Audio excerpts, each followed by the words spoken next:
Aaron Rodgers went on a podcast with a philosopher. Don't giggle. Nothing wrong with philosophers. And on the podcast, he talked about giving the Green Bay Packers a heads up on what he's going to do. And as it often is with Aaron Rodgers, it was thoughtful. He said, listen, quote, he was on this Aubrey Marcus podcast. He's a philosopher, I'm told.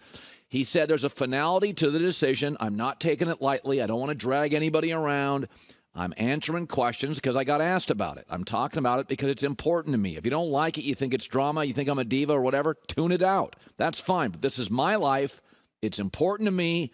I'll make a decision soon enough, and we'll go down that road. I'll be really excited about that. So there's two ways you could kind of look at this if you're a Packer fan. Number one is it's March 1st.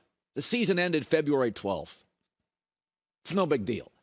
The Packers don't have any cap space anyway in free agency, which starts in 2 weeks. Even if Aaron left, they don't have a lot of cap space. And it's not like Green Bay's ever a big player in free agency. And for God's sakes, Jordan Love's in the building. If Aaron leaves, they got the guy in the building.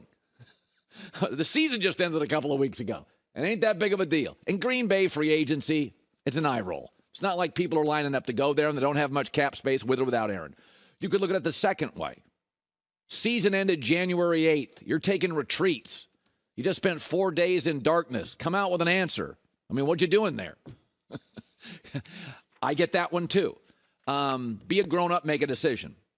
But my take is, on a macro level, is big corporations, including this one, the NFL, the Packers, they like control. They don't like questions. They don't like not having their plans finalized. They like certainties. They like cost certainties. They like guarantees. And the truth is, in America in 2023, movies, music, and sports, some of these superstars, they got more leverage. They got multiple suitors, and they're going to work on their clock, and you got to get over it. And this is exactly how Aaron Rodgers acted 2 and 3 years ago. This isn't a radical change of personality. You gave him an extension knowing this is who he is. That's on the Packers. You made a decision a year ago to give him the bag, knowing his personality. Aaron's not a radical. I mean, what did Maya Angelou say? People act a certain way. You know, they show you who they are, believe them. Aaron is arguably the most authentic, honest, and upfront professional athlete we have. Doesn't mean I always agree with him, but he puts his cards on the table. He'll tell you what he thinks about the media, about vaccines, about conspiracy theories. He'll tell you what he thinks about the Packers. He's got a quote in this podcast. He talks about Matt LaFleur. So I've always kind of had a theory on this, is that if you're honest with me, I can deal with anything after that. Just be upfront. Don't be passive-aggressive. Just be upfront about it. So Aaron's basically telling you, I'm just being authentic. I'm just being honest. I'm just being upfront. This stuff means a lot. You know who I am. You gave me an extension. I'll give you an answer soon enough. And I'm okay with it. I really am. I do think at some point when you go on a retreat, like I said this earlier, if I was on the fence, I don't know if I want to stay married or not, and I told my wife I'm going to go to Vegas with the boys for 4 days, I'll get closer to an answer when I get back. Probably not what she wants to hear. But big agencies, big governments, big companies, big corporations, big groups with power want answers. And with stars in America today making what they make, multiple platforms, multiple revenue streams, multiple suitors, Aaron Rodgers has more control than Green Bay does. And they knew it, and they gave him an extension anyway last year. It's on them. It's not on him. And they're not a big free agent player anyway. And hell, Jordan Love's in the building. If Aaron walks, he's in the building. You got the replacement. You don't have to go out and get Carr, Garoppolo. He's in the building. All right, so this is something. Speaking of big personalities, I like Kevin Durant a lot. You know that. And one of the reasons I think Kevin Durant's going to be really successful with the Phoenix Suns is he's a baller. He's not a strident personality. He's kind of chill. He's a plug-and-play guy. You can put Kevin Durant with anybody. He worked with Draymond. He worked with Steph. He got Westbrook to a finals. Actually, before he got hurt this year, he worked with Ben Simmons. Nobody can work with Ben Simmons except Kevin Durant. Kevin Durant works on Olympic teams. He works on the West Coast, the Midwest, the East Coast, young players, old players. It doesn't matter. Kevin Durant's a baller. He doesn't need the ball in his hands all the time. He's not a strident personality. But it was very interesting. Both the Mavericks with Kyrie Irving and the Clippers, a good team, Dallas. They brought in at the trade deadline Kyrie Irving. Big personality, strong opinions, and a certain defined style. And they're 1-4. And the Clippers, a pretty good basketball team. I think they're the one team that matches up very, very well with Golden State. The Warriors getting hotter now. Westbrook, big, strident style, defined style, very rigid. Doesn't make them bad guys, but the Clippers lost again last night. They're 0-3 with Westbrook. And so the bigger the personality, the more strident the game, the more defined the style, maybe bringing them in at the trading deadline is too much for the Clippers and the Dallas Mavericks to handle. Kyrie and Westbrook are like adding a really strong spice to a meal, and you're like, whoa, what is that? That's going to take some getting used to.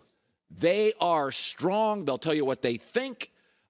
Their style is this and not that. Neither plays a lick of defense. They both need the ball. They both want their points. Head down. This is what I am. That's not Kevin Durant.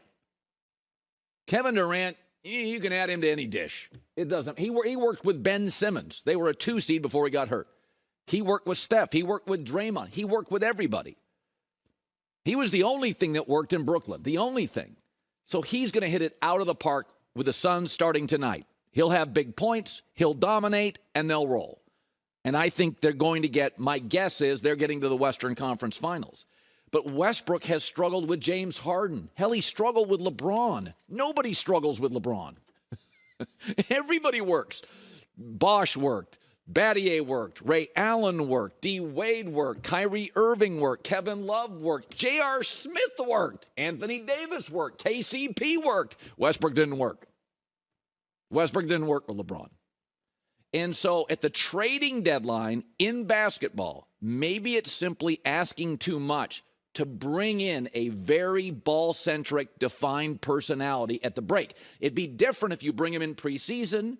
You kind of work through your issues. Guys kind of hang out. You know what you have, and you slowly work them in. But to just bring in Westbrook and Kyrie and say, jam them in, that strong spice at the deadline, because the Mavericks are good and the Clippers are really good, and they're both 1-7 combined with these two guys. So, and by the way, Westbrook struggled with Harden.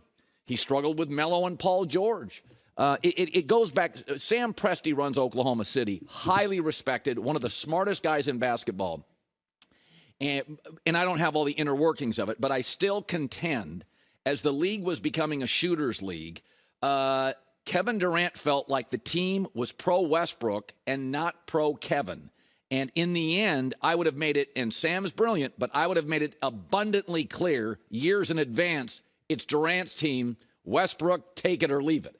Kevin felt like they made a choice, and it was too often Westbrook. He went time and time again, reportedly, and said, listen, the guy has the ball in his hands. I get the ball too late in the shot clock. Can we make it work? He's kind of got a rigid style. So it's the one mistake. Presti's done a really good job there, but it's the one situation in his career. How can you let Kevin Durant walk out the door and not curry favor with him every second of the day? So it's just interesting. The Clippers are now 0-3 with Westbrook. Situationally, end of the game last night, made a play that was regrettable. Not sure why you'd have him in late. And the Mavericks are now 1-4 with Kyrie Irving. KD, meanwhile, starts tonight, and he is going to crush for Phoenix. Plug and play guy. Hi, everybody. Thanks for watching. Subscribe here to get the latest from the show. Also, be sure to check out more of the best clips from The Herd or go watch a few segments from other shows on FS1.